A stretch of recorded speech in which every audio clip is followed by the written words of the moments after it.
कहानी की शुरुआत होती है जहाँ पर जैक और उसके साथी को दिखाया जाता है वो दोनों छिपकलियों को पकड़ते हुए काफी दूर आ चुके थे। जब जैक दूसरी तरफ छिपकली को पकड़ने के लिए गया तो सामने उसने एक बड़ा सा गड्ढा देखा। जब जैक उस गड्ढे के पास गया तो उसका साथी बाहर निकलने की कोशिश कर रहा था और मदद के लिए चिल्लाने लगा। देखते ही देखते उसका साथी अचानक से गड्ढे के अंदर चला गया। जैक ये सब देखकर पूरी तरह से घबरा गया था और वहां से भागने की कोशिश करने लगा। जब वो भागते हुए बाइक के पास गया और वो बाइक को चालू करने की कोशिश कर रहा था, उसने जैसे ही बाइक को चालू करके वहां से भागने की कोशिश किया तभी एक बड़ा सा जानवर सीधा उसे पकड़ लिया और जैक को भी वो सीधा उसी गड्ढे के अंदर लेकर चला गया। दूसरी तरफ देखते हैं कि काऊ और एमी एक पार्टी में गाना गा रहे थे। गाना खत्म करने के बाद वो दोनों इस जगह पर बैठकर थोड़ी सी ड्रिंक ले रहे थे। तभी वहाँ पर पुलिस आ गई। पुलिस वालों को शक था कि यहाँ पे कोई ड्रग्स है और काऊ जब अपने घर वापस आए तो उनकी माँ देखकर उन्हें बहुत खुश हुई क्योंकि वो दोनों अपने घर बहुत दिन बाद वापस लौटे थे। योंग नाम का आदमी भी जो काऊ का दोस्त था वो भी उससे मिलने के लिए आया हुआ था। वो सभी जब आपस में बातें कर रहे थे तभी कुछ देर बाद वहाँ पर एन भी आ पहुंची जो काऊ के बचपन का दोस्त हुआ करती थी। वो सभी कुछ देर तक बात करने के बाद एन वहाँ से चली गई। इधर काऊ के पास एक पुरानी सी गाड़ी थी जो उसके दादाजी की थी। काऊ ने अपने दोस्त से कहकर उसे बनाने के लिए कहा। इधर जब उसी गड्ढे के अंदर जैक की आंखें खुली तो उसने देखा कि उसका साथी और वो किसी चीज के अंदर बंद थे।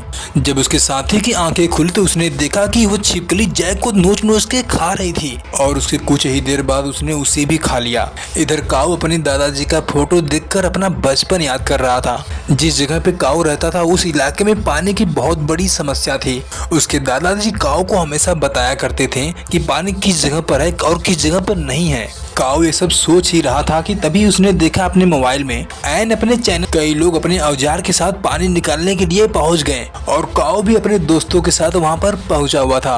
उसके बाद सभी लोग अपना अपना नाम लिखवा रहे थे। एन ने बताया कि जो सबसे पहले पानी निकालेगा इनाम उसी को दिया जाएगा। कुछ देर बाद वहां पर एक बॉस नाम का आदमी पहुंचा अपने साथियों के साथ। सभी लोग उसे ही देख रहे थे क्योंकि उस इलाके का खुदाई का काम वही करवाता था और उसके पास ढेर सारे औजार भी थे, इसलिए सभी को लग रहा था कि इनाम तो अब यही ले जाएगा। उसके बाद सभी लोग अपनी गाड़ियों के साथ खुदाई का काम करने के लिए आगे की ओर जाने लगे।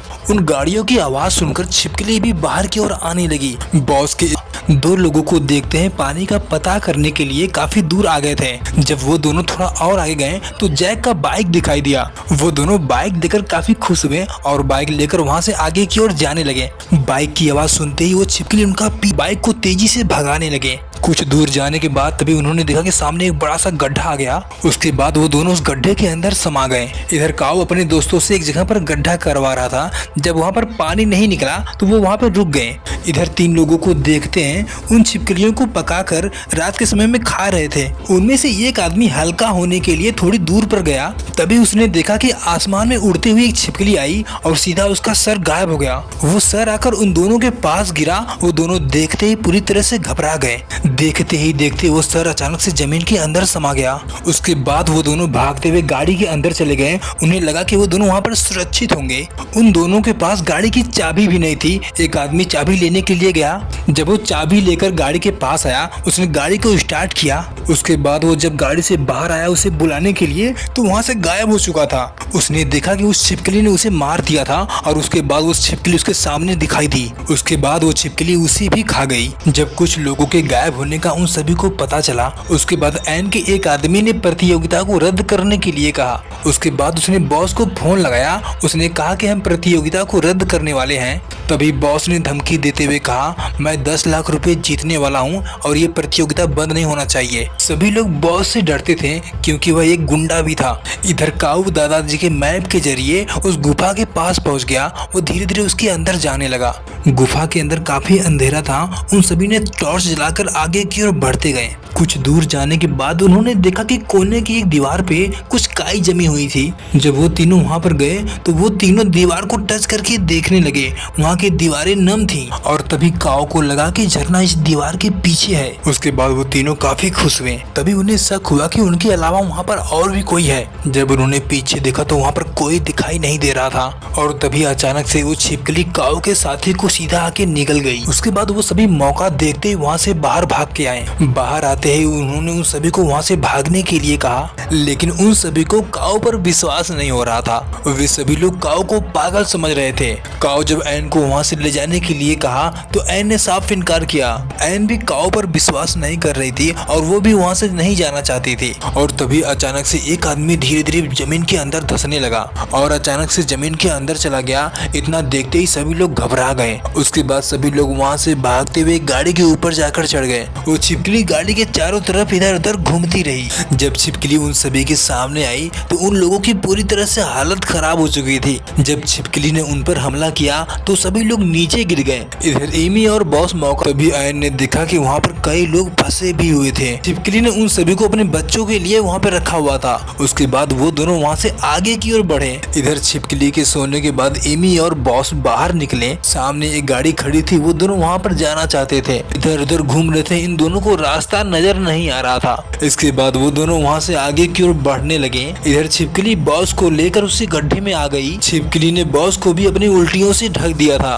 काओ और एन आगे आने के बाद उन्होंने देखा कि कुछ अजीब सी दीवार दिखाई दे रही थी। ये दोनों दीवार को देखकर अंदाजा लगा रहे थे कि झरना उसके पार होगा।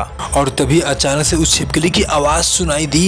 ये दोनों वहाँ से और एन जब उनके पास आए तो उन्होंने कहा कि यहाँ से भाग चलो, नहीं तो वो छिपकली हम सभी को खा जाएगी। इतना सुनते ही वो सभी काओ का मजाक उड़ाने लगे। और तभी एक आदमी ने देखा कि पहाड़ के ऊपर एक बड़ी सी छिपकली चढ़ रही थी। उसे देखते ही सभी लोग को यकीन हो गया था। उसके बाद देखते हैं छिपकली सीधा उड़ते हुए आई, एक आदमी को बीच से फाड़ दिया। उसके बाद दोबारा आई, एक दो लोग को सीधा खा गई। काओ ने जब छिपकली को देखा तो उसने देखा कि एन के पीछे छिपकली खड़ी थी। जब काओ उसे बचाने के लिए गया तो छिपकली ने उसे दूर फेंक दिया। उसके बाद छिपकली एन को लेकर सीधा उस गड्ढे के अंदर चली गई। काओ उसे चाहकर भी नहीं बचा पाया, लेकिन काओ जानता था कि वो खाएगी नहीं, वो अपने बच्चों के लिए लेकर गई है। कुछ देर बाद इमी भी अपने दोस्तों के साथ वहाँ पर आ पहुंची। उसके बाद उन सभी ने प्लान बनाया कि जो भी नीचे फंसे हुए उन सभी को बचाया जाएगा। इधर एन गड्ढे के अंदर कुछ देर तक बेहोश गाड़ी को दूर फेंक दिया, लेकिन काओ ने मौका देखकर गाड़ी से बाहर आ गया था। उसके बाद छिपकली फिर से उसी गड्ढे के अंदर चली गई। बाकी लोग अपने साथियों को बचाने के लिए अंदर ही गए थे।